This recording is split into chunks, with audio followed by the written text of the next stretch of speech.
What I'd like to do is present the Illinois Stewardship Alliance's theory of change, which I've been working on with them. The systemic challenges to creating a just and regenerative food system require that we really examine how we can make constructive changes.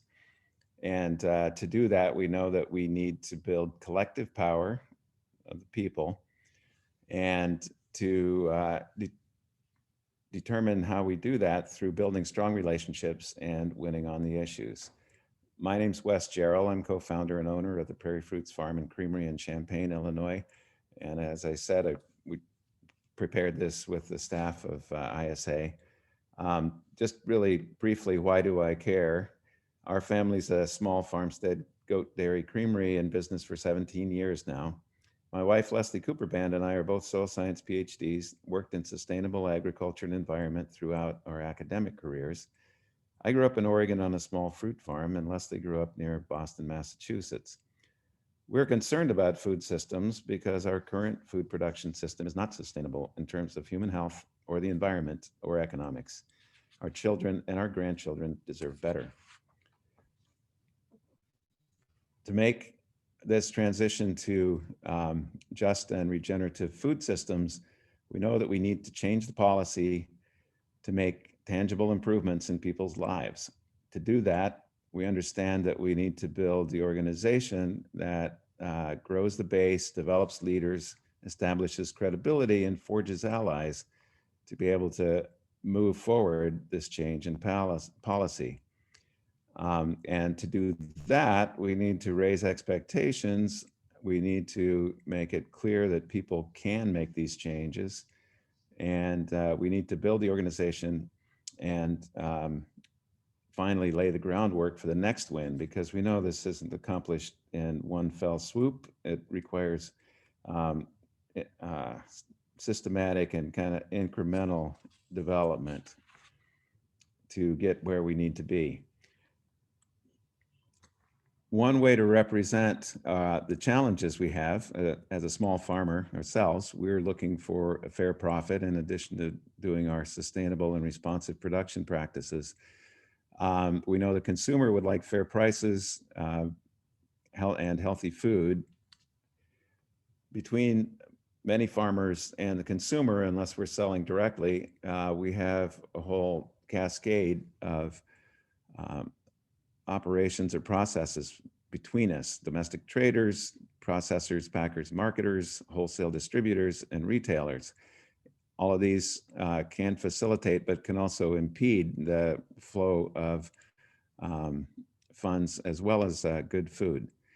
In many of our agricultural industries, there's an incredible concentration of market power at a control point, and frequently that's in the processor packer region, where the flow is constricted, but also more importantly, the power is constricted. And processors and marketers have a large degree of control over the connection between the farmer and the consumer. This bar graph represents that kind of concentration of market share that allows for abuses in the system to occur. The top 4 corporations in the US control over 50% of the production or processing in a whole variety of industries. As you can see at the bottom, sub-food systems, and that means that their decisions have extreme impact on how the food is delivered and what the pricing and everything else is between the two, between the farmer and the consumer. It's also important to recognize that many of these corporations incorporate many different brands, and it's making it even more difficult to tell how concentrated the industry is. So we may go into a supermarket and see a wide diversity of labels and brands and containers and everything else. But when it gets right down to it, we find that many of these are connected to the same mega corporation. As we've seen during COVID, for example, beef and pork processing concentration into just a few processing plants, that's caused major disruptions when there had to be adjustments to those for the health of the workers, for example. Another place we've seen that we need to keep in mind as we go through this that has caused disruption from just and regenerative food systems is what has been called manifest destiny in the US, which was this viewed as the inevitable push from the East Coast to the West, essentially displacing native people and native ecosystems. The landscape was radically altered with agriculture, railroads, cities, dams, levees, water distribution systems. Forests were clear cut, drainage was greatly altered, levees are built along the rivers. And along with that, the strong racial bias against freed slaves as well as the native peoples. And this continuous exploitation of water, depletion of erosion of soils was encouraged by the idea that once we wear this area of the land out, we'll just move on. We're out of places to go now. We have to figure out how to make what we've already developed sustainable so it is regenerative, renews itself, and at the same time, do everything we can to make this kind of food system just for all the people involved in the US. So how do we accomplish that? Well, you need to have some power. And an important rule is that if you don't have the power, if we don't have the power, somebody else will have the power and they'll exert it. We have just showing a lot of thoughts or adjectives or dynamics that come to mind when people think about power, oppression,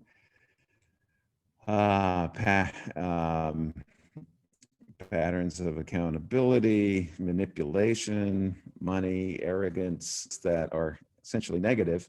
One of my first thoughts was a famous quotation from the 19th century that power tends to corrupt. Absolute power corrupts absolutely. All sounds pretty negative for power. However, we need to recognize that gaining power is essential for accomplishing what we need to do. Certainly, Martin Luther King knew that was what he was needing to get to change the conditions for his people, for all people who were put down. He knew that his people at the time had little power, and almost worse than that, they didn't believe they had any ability to get power. He changed that perception, applied the power that he and associates built to make changes in civil rights policy that had lasting benefits. Obviously, they're continually challenged because the power flow shifts back and forth, but we need to keep our eyes on maintaining the power so we can sustain the improvements that we have made. It's important to look at the kinds of power that we see every day going around us. Here's 4 examples. On the left, the power over someone else. The boss has the power over the employee. Obviously, good employees have power over the boss too, because the boss knows they need to keep them supplied with what they value so they can work for the organization or the company. An advocate has power to help otherwise powerless people achieve some goals. The getting together and sharing power with each other is really important and can be the most important for accomplishing changes that we want to make. And then, of course, power within. We build our own skills and self-confidence to act publicly and be able to support and back up the changes that we think need to be made. Different kinds of organisms typically contend with power relationships a little differently. So on the far left, we can see that we're in situations where we accept the current power relationships. Obviously, you can act independently, you can do things on your own to help people, you can help yourself independently, you can gain education.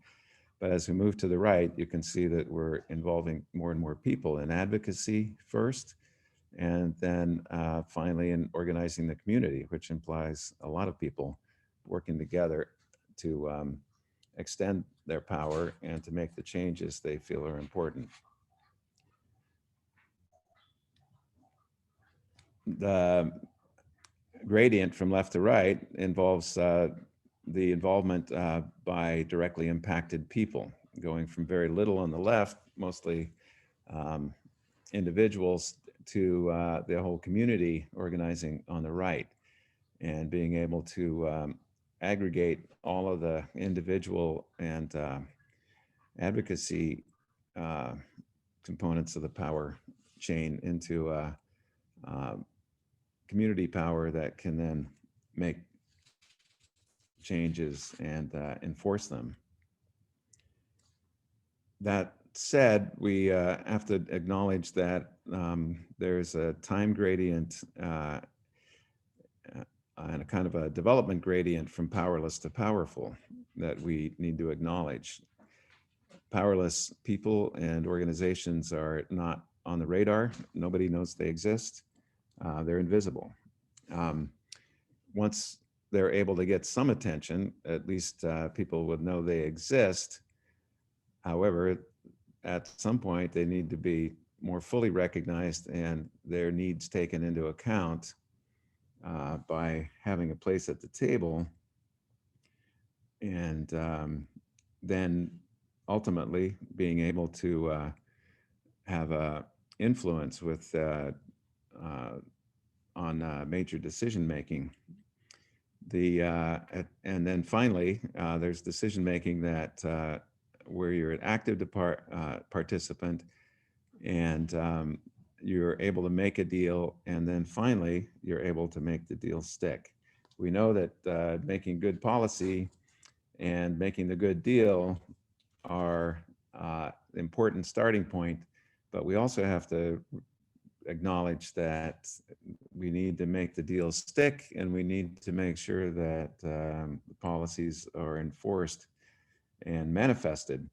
We've certainly seen the case in environmental and other legislation that has passed and makes us very happy, but then if the enforcement process is underfunded or not funded, all the good work that went into developing the policy and getting it adopted is effectively neutralized.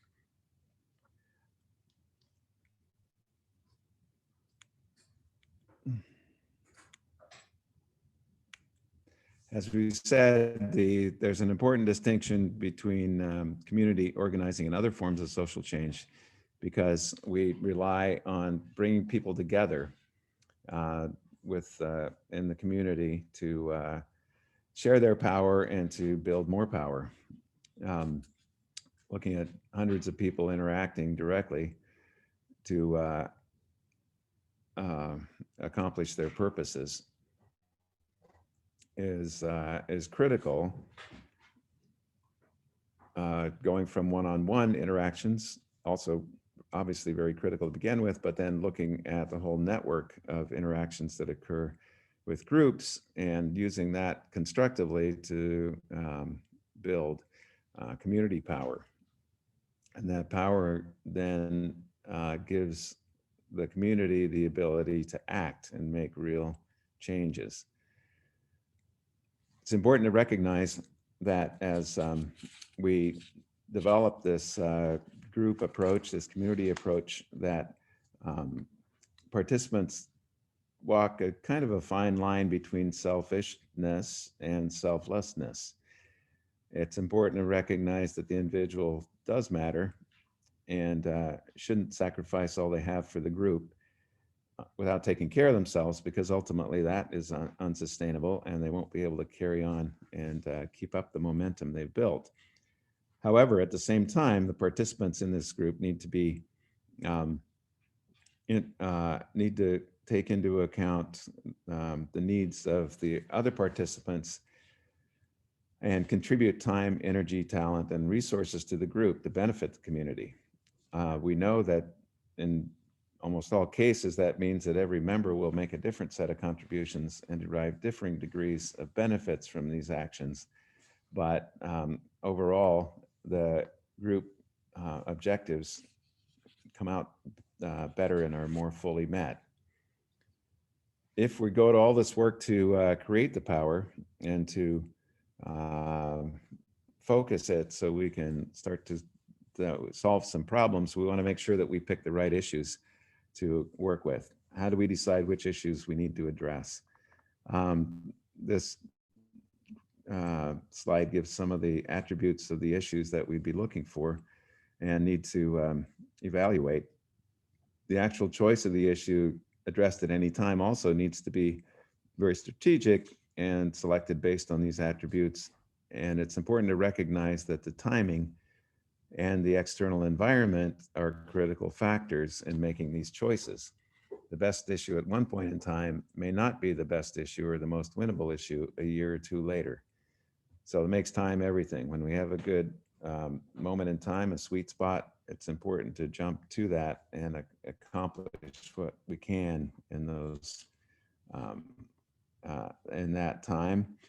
We know that resources are always too limited to tackle long shot issues, however important they may seem, if the timing and other attributes are not right.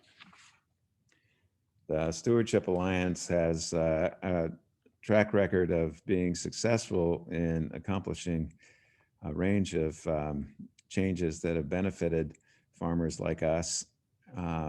Certainly removing barriers to selling local farm products at farmers markets. It's been a huge contribution. In our case, ability to sell raw milk at the farm. It's been very important. Barriers to new crops like hemp, and just in general, making government a lot more aware of the benefits that local food provide for the community, both in terms of the actual product and in terms of the economics and the social dynamics there. So back to a slide that we saw at the beginning, did not have the central circle filled out. In order for us to change the policy and make these tangible improvements in people's lives, we need to build the organization, need to grow the base, develop leaders, establish credibility, gain allies. And to do that, we need to raise the expectations of the group, lay the groundwork for the next win. That all revolves around the power to build this just and regenerative food system. And we have to explicitly think about how we gain that power and how we use it. And the final slide is a representation of the benefits of hanging together, looking like a big fish and acting like a big fish so that we don't become victims, but we're able to move the system in the direction we think it needs to be. Good luck to us all, and let's work together to accomplish these goals.